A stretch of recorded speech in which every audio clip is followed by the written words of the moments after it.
भारत की आज़ादी की लड़ाई की कहानी सिर्फ अंग्रेज़ों के खिलाफ नहीं थी। उसी दौर में राजस्थान की रियासतों के अंदर एक और लड़ाई चल रही थी, अपने ही शासकों से, अपने हक की लड़ाई। तो चलिए आज इसी प्रजामंडल आंदोलन की दिलचस्प कहानी को समझते हैं। तो सवाल ये उठता है कि आखिर ऐसा क्या हुआ कि राजस्थान की रियासतों में लोग अचानक से जाग गए? क्यों वो अपने अधिकारों और एक जिम्मेदार सरकार की मांग करने लगे? आखिर वो कौन सी चिंगारी थी जिसने इस पूरे आंदोलन को हवा दी? देखिए, इस आंदोलन को समझने के लिए सबसे पहले ये जानना जरूरी है कि प्रजामंडल था क्या। बहुत ही आसान भाषा में कहें तो ये जनता के अपने संगठन थे, लोगों के अपने ग्रुप्स, और इनका मकसद बिल्कुल साफ था। एक ऐसी सरकार जो राजा की नहीं बल्कि प्रजा की सुने और उसके लिए जवाबदेह हो। हर बड़े आंदोलन की तरह इसकी शुरुआत भी एक छोटी सी चिंगारी से ही हुई थी। चलिए देखते हैं 1930 के दशक की वो पहली लहर, जब बदलाव के ये पहले बीज बोए गए और कुछ शुरुआती संगठन बनाए गए। यहाँ हम देख सकते हैं कि 1930 की शुरुआत में ही जयपुर, बूंदी और मारवाड़ जैसी जगहों पर यह आंदोलन जड़ें पकड़ रहा था। लेकिन एक बात पर गौर कीजिए, जयपुर प्रजामंडल जो 1931 में बना, ये राजस्थान का सबसे पहला प्रजामंडल था। एक तरह से इस आंदोलन का पहला कदम। और फिर 1936 में जब जमनालाल बजाज जैसे बड़े नेता इससे जुड़े तो समझिए इसे एक नई जान मिल गई। और फिर आता है कहानी में एक जबरदस्त मोड़, साल 1938 और 39। ये वो 2 साल थे जब ये आंदोलन एक छोटी सी चिंगारी से बदलकर पूरे राजस्थान में आग की तरह फैल गया। ये जो नंबर्स है ना, ये अपने आप में एक पूरी कहानी है।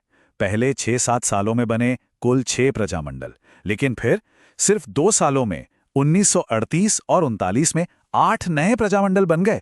मतलब ये कोई धीमी रफ्तार नहीं थी, ये एक धमाका था। ये विचार सचमुच जंगल की आग की तरह फैल रहा था।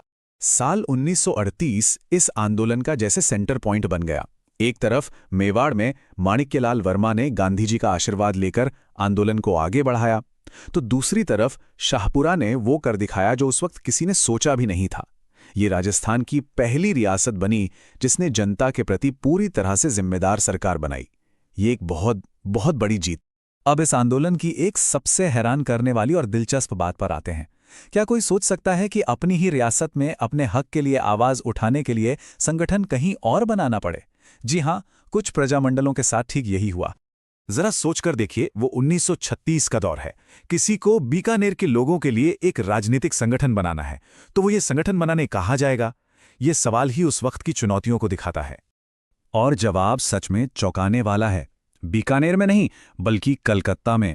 ये दिखाता है कि अपनी ही रियासत में दमन का स्तर कितना ज्यादा था कि लोगों को अपनी आवाज उठाने के लिए सैकड़ों मील दूर जाना पड़ता था। और देखिए, ये सिर्फ बीकानेर की कहानी नहीं थी। भरतपुर का संगठन रेवाड़ी में बना, सिरोही का बॉम्बे में और जैसलमेर का जोधपुर में। ऐसा इसलिए क्योंकि ये सभी उस दौर के बड़े व्यापारिक केंद्र थे जहां इन कार्यकर्ताओं को संगठित होने और अपनी बात कहने की थोड़ी ज्यादा आजादी मिली। ये उनकी हिम्मत और लगन को दिखाता है। तो अब हम पहुंचते हैं कहानी के आखिरी दौर में, 1940 के दशक में। भारत की आजादी अब ज्यादा दूर नहीं थी।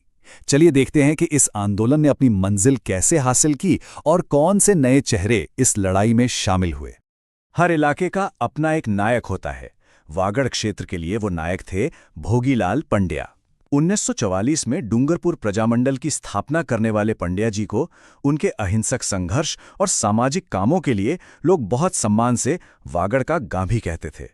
इससे पता चलता है कि गांधी जी के विचार इन आंदोलनों की रग रग में बसे थे। और ये समझना बहुत जरूरी है कि ये लड़ाई सिर्फ पुरुषों ने नहीं लड़ी। नारायणी देवी वर्मा, रमा देवी और किशोरी देवी जैसी अनगिनत महिलाओं ने इसमें बराबरी से मोर्चा संभाला। वो जेल गईं, उन्होंने जुलूसों का नेतृत्व किया और इस आंदोलन को अपनी आवाज और अपनी हिम्मत दी। उनके बिना ये कहानी अधूरी है। और अब एक ऐसा किस्सा जो शायद ही कहीं और सुनने को मिले। 1946 में झालावाड़ में क्या हुआ? जहां बाकी राजा आंदोलन को कुचल रहे थे, वहीं झालावाड़ में शासक ने खुद आगे बढ़कर प्रजामंडल का समर्थन किया।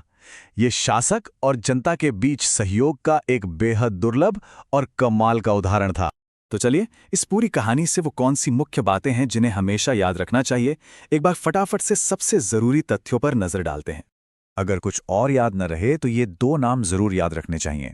शुरुआत हुई 1931 में जयपुर से और इस आंदोलन का सफर पूरा हुआ 1946 में झालावाड़ में।